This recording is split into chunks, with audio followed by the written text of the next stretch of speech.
Hello all, welcome to our channel Crafty World. இன்னைக்கு இந்த video நம்ம என்ன பார்க்க போறோம் அப்படினு பாத்தீங்கன்னா ரொம்பவே சூப்பரான அழகான ஒரு silk thread earring தான் பார்க்க போறோம்.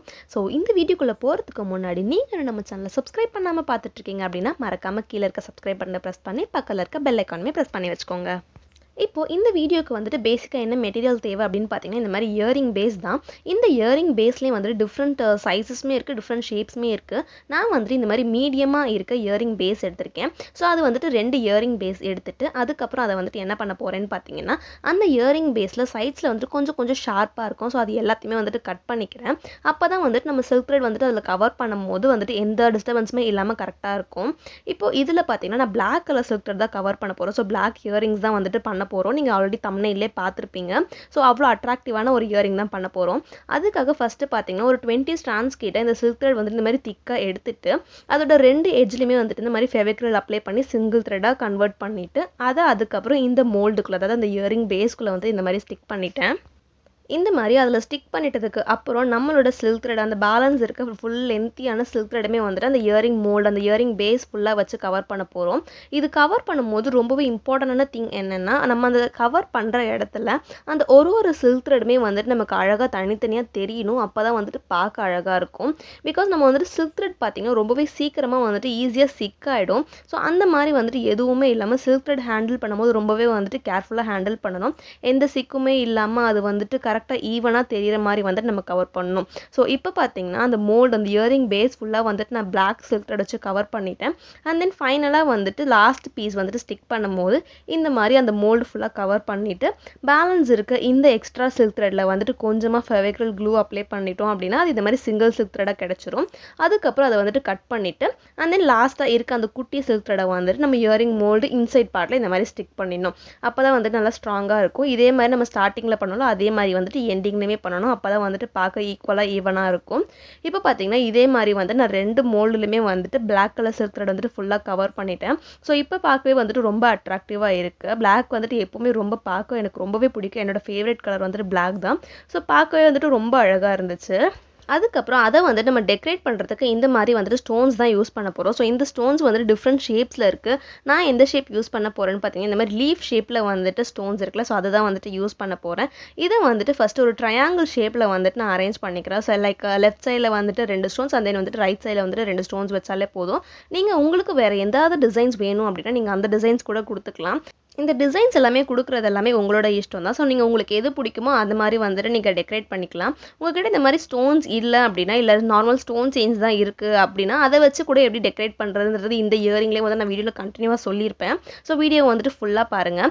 இப்போ ஃபஸ்ட்டு ஒரு சைடில் வந்துட்டு அந்த ட்ரையாங்கிள் ஷேப்பில் இந்த ஸ்டோன் ஸ்டிக் பண்ணிட்டதுக்கப்புறம் அதே மாதிரி அதுக்கு ஆப்போசிட் சைட்லேயுமே வந்துட்டு இந்த மாதிரி ஸ்டிக் பண்ணுறோம். உங்களுக்கு வேணும்னா நீங்கள் வந்துட்டு 4 சைட்ஸ்லையுமே கூட இந்த மாதிரி ஸ்டிக் பண்ணிக்கலாம். அதுவுமே வந்துட்டு பார்க்க இன்னும் கிராண்ட் லுக் கொடுக்கும். ஆக்சுவலி ஃபஸ்ட்டு 4 சைட்ஸ்லையுமே வந்துட்டு இந்த மாதிரி ஸ்டிக் பண்ணலாம் அப்படின்னு தான் பட் அதுக்கப்புறம் எல்லா சைட்ஸ்மே வந்துட்டு ஸ்டோன்ஸ் வேணாம், நம்ம ஸ்டோன் செயின்ஸ்மே யூஸ் பண்ணி வந்துட்டு ஸ்டிக் பண்ணலாம். பார்க்க இன்னுமே வந்துட்டு சிம்பிளாக அட்ராக்டிவாக இருக்கும் அப்படின்றதுக்காக ஸ்டோன் செயின் வந்துட்டு நான் யூஸ் பண்ண போகிறேன். இப்போ பார்த்தீங்கன்னா 2 இயரிங்ஸ்லுமே வந்துட்டு அந்த ஸ்டோன்ஸ் ஃபுல்லாக கவர் பண்ணியாச்சு. அதுக்கப்புறம் இந்த மாதிரி ஒயிட் கலர் ஸ்டோன் செயின் தான் நான் யூஸ் பண்ணுறேன். உங்ககிட்ட கோல்டன் ஸ்டோன் செயின் இருந்துச்சுன்னா அதை கூட நீங்கள் யூஸ் பண்ணிக்கலாம்.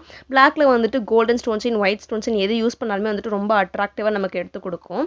இப்போ இந்த ஒயிட் கலர் ஸ்டோன் செயினை வந்துட்டு இந்த மாதிரி 3, 2, 1 அந்த மாதிரி ஒரு ஸ்டோன்ஸாக வந்து நான் கட் பண்ணிக்கிறேன்.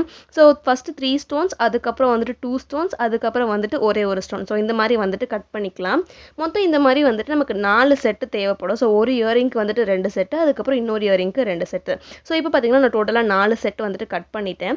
இதை வந்துட்டு எங்கே ஸ்டிக் பண்ண போகிறோன்னு பார்த்தீங்கன்னா அந்த ஃபர்ஸ்ட்டு ஸ்டிக் பண்ணியிருந்த 2 ஸ்டோன்ஸ்க்கும் சென்டரில் அதாவது 2 சைட்ஸுமே வந்துட்டு கேப் இருக்குல்ல, ஸோ அந்த கேப்பை வந்துட்டு ஃபில் பண்ணுறதுக்காக இந்த ஸ்டோன்ஸ் வந்துட்டு நம்ம யூஸ் பண்ணிக்கலாம். உங்ககிட்ட ஃபஸ்ட்டு யூஸ் பண்ண அந்த ஸ்டோன்ஸ் இல்லை இந்த மாதிரி ஸ்டோன் செயின் இருக்குது அப்படின்னா நீங்கள் அதை கூட இந்த மாதிரி வந்துட்டு ஈஸியாக ஸ்டிக் பண்ணிக்கலாம். இது வந்துட்டு பார்த்தீங்கன்னா நம்ம பிரமிட் மாதிரி வந்துட்டு ஸ்டிக் பண்ண போகிறோம். லைக் ஒரு கோபுரம் மாதிரி தான் ஸ்டிக் பண்ண போகிறோம். ஸோ அதுக்காக தான் வந்துட்டு நான் 3, 2, 1 அந்த ரேஞ்சில் வந்துட்டு நான் ஸ்டோன்ஸ் வந்துட்டு கட் பண்ணேன். ஸோ ஃபஸ்ட்டு அந்த 3 ஸ்டோன்ஸ் இருக்கிறது, அதுக்கப்புறம் வந்துட்டு 2 ஸ்டோன்ஸ் இருக்க செயின், அதுக்கப்புறம் வந்துட்டு சிங்கிள் ஸ்டோன். ஸோ இந்த மாதிரி வந்துட்டு ஸ்டிக் பண்ணோம் அப்படின்னா ரொம்பவே அழகாக எடுத்து கொடுக்கும். அது Black பேக்ரவுண்டுக்கு வந்துட்டு ரொம்பவே சூப்பராக அட்ராக்டிவாக இருக்கும். இந்த ஃபெவிகால் எல்லாமே வந்துட்டு காஞ்சதுக்கப்புறம் நான் உங்களுக்கு காட்டுறேன். அது பார்க்க எவ்வளோ அழகாக இருக்குன்னுட்டு. இப்போ பார்த்தீங்கன்னா இந்த மாதிரி வந்துட்டு 2 சைட்ஸுமே அந்த பிரமிட் மாதிரி அந்த ஸ்டோன் செயின்ஸை வந்துட்டு நான் ஸ்டிக் பண்ணிட்டேன். ஸோ ஒரு சைட்ஸில் வந்துட்டு இந்த மாதிரி கோல்டன் ஸ்டோன்ஸ் ஸ்டோன்ஸும் and then இன்னொரு சைடில் வந்துட்டு இந்த மாதிரி ஒயிட் கலர் ஸ்டோன் செயின்ஸும் இருக்கும்போது இந்த இயரிங் போடும்போது ரொம்பவே அழகாக இருக்கும். ஸோ அதுக்காக தான் வந்து நான் இந்த கலர் காம்பினேஷன் வந்து சூஸ் பண்ணேன். நீங்கள் வேறு கலர் சில்க் த்ரெட் கூட சூஸ் பண்ணிவிட்டு வேறு மாதிரி டிசைன்ஸ் கூட கொடுத்துக்கலாம். மோஸ்ட்லி இந்த டிசைன்ஸ் வந்து நீங்கள் யூஸ் பண்ணாலே உங்களுக்கு வந்து அந்த இயரிங் ரொம்பவே அட்ராக்டிவாக இருக்கும். இப்போ பார்த்தீங்கன்னா நான் 2 இயரிங்லையுமே வந்துட்டு இந்த மாதிரி ஸ்டோன்ஸ் எல்லாமே செட் பண்ணிட்டேன். இப்போ அதுக்கப்புறம் பார்த்தீங்கன்னா அடிஷ்னலாக என்ன பண்ண போகிறோன்னா இந்த மாதிரி சிங்கிள் ஸ்டோன்ஸ் மட்டும் நான் எடுத்துக்கிறேன். அது எதுக்குன்னு பார்த்தீங்கன்னா இந்த மாதிரி நம்ம ஃபஸ்ட்டு ஸ்டார்டிங்கில் அந்த ஸ்டோன்ஸ் வந்துட்டு ஸ்டிக் பண்ணோம்ல டிசைன் ஸ்டோன்ஸை, ஸோ அதுக்கு சென்டரில் வந்துட்டு இந்த மாதிரி ஒரே ஒரு சின்ன ஒயிட் கலர் ஸ்டோன் வந்துட்டு நம்ம ஸ்டிக் பண்ணோம் அப்படின்னா இன்னுமே ரொம்ப அழகாக இருக்கும். ஸோ அதுக்காக வந்துட்டு இந்த மாதிரி ஒயிட் கலர் ஸ்டோன் வந்துட்டு நான் ஸ்டிக் பண்ணிக்கிறேன். பிகாஸ் அந்த இடத்துல எம்டியாக இல்லாமல் இருக்கணும், அங்கே வந்துட்டு ஏதாவது ஃபில் பண்ணணும்னு தோணுச்சு. அதுக்காக இந்த மாதிரி வந்துட்டு ஒயிட் கலர் ஸ்டோன் வந்துட்டு அந்த இடத்துல ஃபில் பண்ணிக்கிறேன். நீங்கள் அந்த இடத்துல ஒட்டாமல் கூட இருக்கலாம், பட் ஒட்டினீங்கன்னா வந்துட்டு இன்னுமே ரொம்ப சூப்பராக இருக்கும். ஸோ இப்போ பார்த்தீங்கன்னா நான் 2 இயரிங்லையுமே வந்து அந்த ஒயிட் கலர் ஸ்டோன் வந்துட்டு ஃபுல்லாக கவர் பண்ணிட்டேன். ஸோ இப்போ பார்க்கவே வந்துட்டு ரொம்ப அழகாக இருக்குது. இப்போ நம்மளோட பேஸ் ரெண்டுமே வந்துட்டு அந்த ஃபெவிக்ரல் க்ளூ எல்லாமே வந்துட்டு காஞ்சிட்டு ரொம்ப அழகாக இருக்குது. அந்த பிரமிட் ஷேப்பில் ஸ்டிக் பண்ணி தான் அந்த ஸ்டோன் செயின் பார்த்தீங்கன்னா உங்களுக்கே தெரியும் அது எவ்வளோ அழகாக இருக்குன்னுட்டு. இப்போ பார்த்தீங்கன்னா நம்மளோட இயரிங் பேஸ் ரெண்டுமே வந்துட்டு ரெடி ஆகிடுச்சு.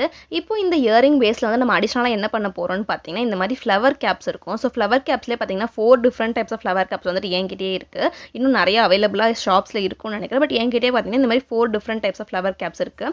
இதில் வந்துட்டு நான் எது யூஸ் பண்ண போகிறேன்னு பார்த்தீங்கன்னா இந்த மாதிரி ஃப்ளாட்டாக சர்க்கிள் ஷேப்பில் இருக்குது அந்த ஃப்ளவர் கேப் தான் வந்துட்டு 2 யூஸ் பண்ண போகிறேன். ஸோ இது வந்துட்டு ஃப்ளவர் கேப்பில் நார்மல் கேப்ஸ், இதிலே வந்துட்டு ஃப்ளவர் கேப்பும் இருக்குது, அதனால் நான் 2 சேர்த்து சொல்லிட்டேன். அதுக்கப்புறம் பார்த்தீங்கன்னா நான் இந்த மாதிரி வந்துட்டு ஐபின் அண்ட் ஹெட் பின் வந்துட்டு யூஸ் பண்ண போகிறேன். ஸோ ஃபஸ்ட்டு பார்த்தீங்கன்னா இந்த மாதிரி வந்துட்டு ஹெட் பின் எடுத்துக்கிறேன். ஸோ 2 ஹெட் பின் எடுத்திருக்கேன். அதுக்கப்புறம் அந்த 2 கேப்ஸ் எடுத்துருக்கேன், அந்த ஸ்டோன் கேப்ஸ் வந்துட்டு எடுத்திருக்கேன். இப்போ இதில் வந்துட்டு என்ன பண்ண போகிறேன்னா ஃபஸ்ட்டு இந்த மாதிரி ஒரு ஒயிட் கலர் பேர்ல் எடுத்துட்டு அதை அந்த ஹெட் பின்னில் வந்துட்டு இந்த மாதிரி போட்டு வச்சுக்கிறேன். ஸோ 2 ஹெட் பின்லேயுமே வந்துட்டு நான் போட்டு வச்சுக்கிறேன். அப்போ தான் 2 இயரிங்குமே வந்துட்டு ஈக்குவலாக வந்து நம்ம கம்ப்ளீட் பண்ணிட முடியும். ஸோ இந்த மாதிரி போட்டுட்டதுக்கு அப்புறம் இந்த ஹெட் பின்னை எடுத்துட்டு நம்மளோட இந்த இயரிங் பேஸில் அந்த மேலே அந்த ஹோல்ஸ் இருக்கும்ல, ஸோ அந்த ஹோல்ஸில் வந்துட்டு இந்த மாதிரி வந்துட்டு விட்டு எடுத்துட்டு அதுக்கப்புறம் மேலே பேலன்ஸ் இருக்க அந்த ஹெட் பின்னில் நம்ம எடுத்து வச்சிருந்தோம்ல அந்த ஸ்டோன் கேப்ஸ் அதை வந்துட்டு இந்த மாதிரி போட்டுட்டு அடிஷ்னலாக இருக்க அந்த ஹெட் பின்னை வந்துட்டு கட் பண்ணிவிட்டு பேலன்ஸ் இருக்க ஹெட் பின்னை இந்த மாதிரி வந்துட்டு நம்ம பெண்ட் பண்ணி விட்டுக்கணும். லைக் ஐ பின் பார்த்தீங்கன்னா அந்த கார்னரில் ஹோல்ஸ் மாதிரி இருக்கும்ல, அந்த ஹோல்ஸ் வர மாதிரி நம்ம வந்துட்டு பெண்ட் பண்ணி விட்டுக்கணும். அண்ட் இது பெண்ட் பண்ணும் போது ஃபுல்லாக வந்துட்டு கவர் பண்ணிடாதீங்க, அதாவது ஃபுல்லாக பெண்ட் பண்ணிடாதீங்க. நம்ம இதில் வந்துட்டு டாப் வந்துட்டு மாட்டணும், அதுக்காக ஃபுல்லாக கவர் பண்ணிடாதீங்க. கொஞ்சம் வந்துட்டு கேப் விட்டுட்டு அதுக்கப்புறம் இந்த ஹெட் பின்னை வந்துட்டு ஃபுல்லாக கவர் பண்ணுங்கள். அப்போ தான் வந்துட்டு நமக்கு டாப்பில் மாட்டுறதுக்கு ரொம்ப ஈஸியாக இருக்கும். இல்லாட்டி நம்ம டாப் வந்துட்டு மாட்டும் போது அகைன் இதை வந்துட்டு கொஞ்சம் அகைன் நீக்கி விட்டுட்டு அதுக்கப்புறம் மாட்டுற மாதிரி இருக்கும். ஸோ அது கொஞ்சம் டஃப்பாக இருக்கும். ஸோ ஃபஸ்ட்டே வந்து நான் கேப் விட்டுட்டேன். அதுக்கப்புறம் இந்த டாப் பார்த்தீங்கன்னா இந்த மாதிரி ரெடிமேட் மெட்டல்ஸ் வந்துட்டு என்கிட்ட இருந்துச்சு. இந்த ரெடிமேட் மெட்டல்ஸ் வந்துட்டு அதுவுமே பிளாக் அண்ட் கோல்டன் காம்பினேஷனில் இருந்துச்சு. ஸோ இந்த கோல்டன் அண்ட் பிளாக் காம்பினேஷனுக்கு பிளாக் கலர் சில்க்ல செஞ்ச அந்த இயரிங் போடும்போது ரொம்பவே அழகாக அட்ராக்டிவாக இருக்கும். ஸோ அதுக்காக தான் வந்துட்டு நான் பேசிக்காக இந்த கலர் சூஸ் பண்ணேன். இப்போது அந்த மெட்டீரியல் அந்த ரெடிமேட் மெட்டீரியலை வந்துட்டு இந்த மாதிரி நான் அதில் மாட்டிட்டேன். ஸோ இப்போ அந்த ஹெட் பின்னை வந்து நம்ம டைட் பண்ணி விட்டுறலாம்.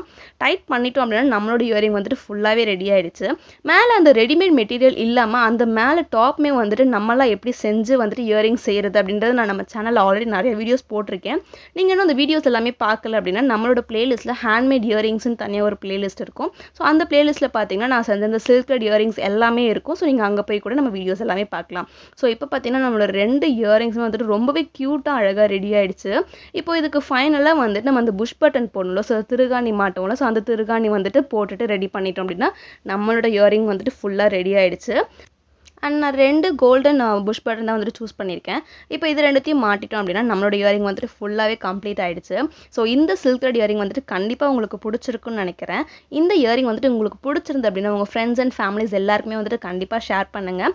அண்ட் மறக்காமல் நம்ம சேனல் வந்துட்டு சப்ஸ்கிரைப் பண்ணி வச்சுக்கோங்க. அப்போ தான் நான் வந்துட்டு கண்டினியூஸாக போடுற வீடியோஸ் வந்துட்டு உங்களுக்கு கண்டிப்பாக நோட்டிஃபிகேஷன் வரும். ஸோ நீங்களுமே வந்துட்டு மிஸ் பண்ணாமல் பார்ப்பீங்க. அண்ட் நம்மளோட சேனல் வந்துட்டு கண்டிப்பாக உங்கள் ஃப்ரெண்ட்ஸ் எல்லாருக்குமே ரெக்கமெண்ட் பண்ணுங்கள். ஸோ அவங்களுமே வந்துட்டு நம்மளோட வீடியோஸ் மிஸ் பண்ணாமல் பார்ப்பாங்க. அண்ட் நம்ம சேனல் நெக்ஸ்ட் என்ன வீடியோஸ் எல்லாம் வந்துட்டு உங்களுக்கு வேணும், என்ன வீடியோஸ் எல்லாம் போடணும் நீங்கள் நினைக்கிறீங்களோ அதை வந்துட்டு கமெண்ட் செக்ஷனில் சொல்லுங்கள். ஸோ நான் வந்துட்டு என்னால் முடிஞ்ச அளவுக்கு சீக்கிரமாக நீங்கள் கேட்ட வீடியோஸ் வந்துட்டு நான் அப்லோட் பண்ணுறேன். ஸோ இந்த இயரிங் வந்துட்டு எனக்கு ரொம்பவே பிடிச்சிருந்தது. இந்த இயரிங்கில் பிடிச்சதை வந்துட்டு நீங்கள் மறக்காமல் கமெண்ட்ஸில் சொல்லுங்கள். ஸோ இப்போது இந்த வீடியோவோட எண்டுக்கு வந்தாச்சு. இந்த வீடியோ வந்துட்டு கண்டினியூவாக ஃபுல்லாக பார்த்து உங்கள் எல்லாருக்குமே வந்துட்டு ரொம்ப thanks. So finally thank you so much for வாட்சிங் திஸ் வீடியோ.